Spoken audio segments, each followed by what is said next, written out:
எப்போ இருந்தாலும் கலையாத்திரனா இருக்க, ஏன் கவலைப்படுற? அவன் இம்புட்டுக்காண்டு கரும்புள்ளியை வச்சுக்கிட்டு அதான் மச்சம்ல அலையிறான். சிலவே அதுவும் இல்லாமல் ஏங்குறான். உனக்கு மச்சமே உடம்பா இருக்க, ஏன் ஃபீல் பண்ற? சீமான் அவர்கள் வந்து கேவலத்தை பத்திலாம் நான் பேச மாட்டேன்னு சொன்னாரு. அவரு ஒரு 10 வருஷத்துக்கு முன்னாடி 20,000 ரூபாய்க்கும் 10,000 ரூபாய்க்கும் அக்காவுடைய காலடியில கிடப்பாராம். இருட்ட பார்த்தது என் மேல எகிரிட்டான் டாடி, எனக்கு எடுத்துட்டான் டாடி. அது மட்டும் இல்லாம அக்கா ஒரு அதிர்ச்சி தகவல் இப்ப என்கிட்ட சொன்னாங்க. என்ன அதிர்ச்சி தகவல் பாத்தீங்கன்னா, எடுத்துட்டாளோ? எல்லாத்துக்கும் காரணம் இவன் தான்.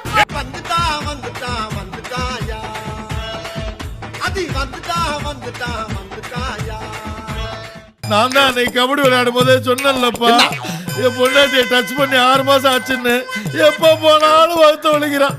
அவளையும் நம்ம தொந்தரவு பண்ணக்கூடாது, தானா வந்ததை விடக்கூடாது. இல்ல சுவிட்சர்லாந்துல இருந்து ஜெனிவால இருந்தோம் மதுரை கார்த்திக் அந்த நபர் மூலியமாவும் மற்றும் பல நபர்கள் மூலியமா இவருக்கு வந்து டைமண்ட் வாட்சி, தங்க ஆபரணங்கள், வைரக்கல் பதிக்கப்பட்ட தங்க ஆபரணங்கள் எல்லாமே வந்து சுவிட்சர்லாந்து ஜெனிவால இருந்து சீமான் அவர்களுக்கு வருமா. என்ன இருந்தாலும் நம்ம ஒண்ணுக்குள்ள ஒண்ணு இல்லையா? தெரியுதுடா, தெரியுது. ரொம்ப காட்டாத. பிச்சை போட்டவள வெளியே நிக்கிறான், உருவிக்கு போறான். அந்த நகையெல்லாம் வந்து போட்டு பார்த்துட்டு அழகு பார்த்துட்டு இரவு பார்த்துட்டு மறுநாள் காலையில சீமான் அவர்களுடைய தாயார் ஊரான இளையாங்குடிக்கு வந்து எடுத்து போய் கொடுத்துருவாராம். அந்த நகையை அவங்களுடைய தாயார் என்ன பண்ணுவாங்கன்னா பூமி கடையில புதைச்சு வைப்பாங்களாம். இதுல இருந்து எனக்கு ஒண்ணு தெரியுது. என்ன? அன்னையும் பிதாவும் உன்னறி தெய்வம்னு அவ்வையார் சொன்னது எனக்கு தெரியுது. அந்த பாரு அவ்வையார் கூப்பிடுறாங்க, போ தெரிஞ்சிட்டு வா. தெரிஞ்சிட்டு வாடா, அவ்வையார் கூப்பிடுறாங்க, ஞான பழம் வாங்கிட்டு வா. அப்ப அதாவது அப்பவே வந்து அந்த ஆபரணங்களுடைய மதிப்பு பாத்தீங்கன்னா லட்சக்கணக்குல கோடி கணக்குல இருந்திருக்கு. அப்ப இவருக்கு தொடர்ச்சியா இப்ப வந்து இந்த பல ஆண்டுகளாக வந்து ஜெனிவால இருந்தும் சுவிட்சர்லாந்துல இருந்தும் வேற பல நாடுகள்ல இருந்து வந்து அவர்களுக்கு வந்து தங்கமும் வைரம் வைடூரியங்கள்லாம் வந்திருக்கு. அதோடைய மதிப்பு கோடி கணக்குல இருக்கு. மீதி தகவலை அக்கா சொல்லுவாங்க. இவ்வளவு ரெண்டு உடம்பு வச்சுட்டு பிச்சை எடுக்கிற உனக்கு வெக்கமா இல்ல? எவனதே எந்த வியாபாரம் பண்ண விட மாட்டேங்கிறீங்களே? அவன் இவன் ஏடா உடம்பு பேசணும், அப்படியே எத்திரும் பாத்துக்க.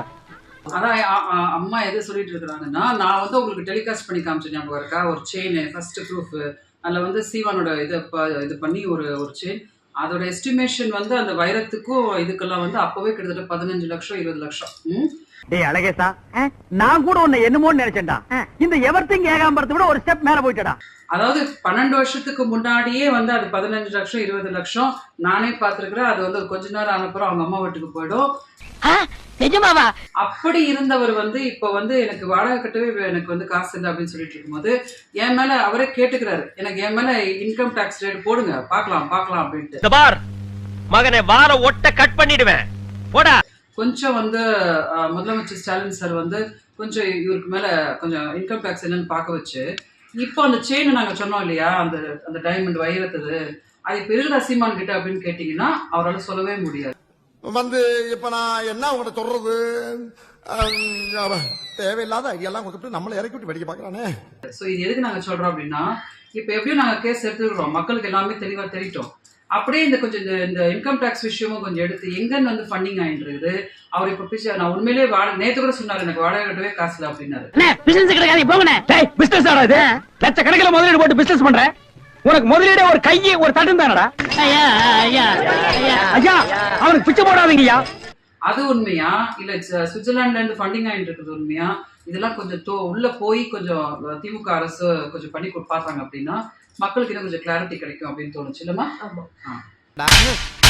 நீ கேட்ட ஒவ்வொரு கேள்வி என்ன செருப்பால் அடிச்ச மாதிரி இருக்குடா. மாதிரி இல்ல, உண்மையிலே செருப்பால தான் அடிச்சேன். அவன் உடம்பு பாருங்க, காட்டு பண்ணி மாதிரி இருக்கு. அடிச்சு போட்டா 5 ஒரு கறி வரும் ஐயா. இவரெல்லாம் உழைச்சு சாப்பிட சொல்லுங்க ஐயா. பிச்சை போடுறத கிடைக்காத, நம்ப வச்சுட்டு மண்டை உடைச்சு முடியாது போயா. இந்த வீடியோ உங்களுக்கு பிடிச்சிருந்தா கண்டிப்பா லைக் பண்ண மறக்காதீங்க. அப்படியே உங்க நண்பர்களுக்கும் ஷேர் பண்ணுங்க. நீங்க பண்ற ஒவ்வொரு லைக்கும் தான் இந்த வீடியோவை மற்ற நண்பர்களுக்கும் கொண்டு போய் சேர்க்கும். மறக்காம சப்ஸ்கிரைப் பண்ணுங்க. உங்க கருத்துக்களையும் கமெண்ட் பாக்ஸ்ல பதிவு பண்ணுங்க.